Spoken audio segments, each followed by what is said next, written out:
Megastar Chiranjeevi కెరీర్లో నిలిచిపోయిన iconic cinema gang leader.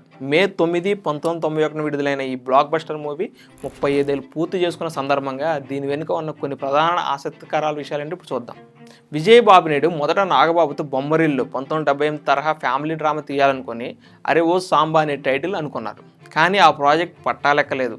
సంగీత దర్శకుడు దేవిశ్రీ ప్రసాద్ తండ్రి సత్యమూర్తి గారు మెగాస్టార్ మ్యాగజైన్లో గ్యాంగ్ లీడర్ పేరుతో సీరియల్ రాసేవారు. ఆ టైటిల్నే బాబినేడు ఈ సినిమా కోసం ఎంచుకున్నారు. మొదట బాబినేడు చెప్పిన కథ నచ్చక చిరంజీవి రిజెక్ట్ చేశారు. ఆ తర్వాత పరుచూరి బ్రదర్స్ 3 రోజుల్లో కథలో కీలక మార్పులు చేశారు.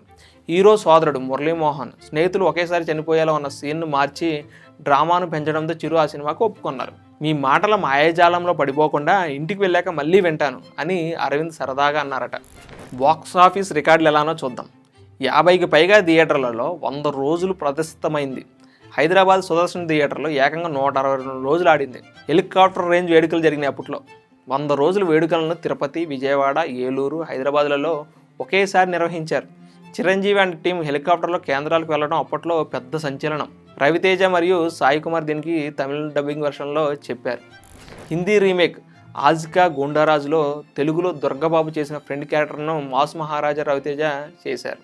చిరు విజయశాంతిల సూపర్ హిట్ సాంగ్ వానా వాన వెల్లువాయి అని 2012లో రామ్ చరణ్ రచ్చా సినిమాలో తమన్తో కలిసి రీమేక్ చేశారు.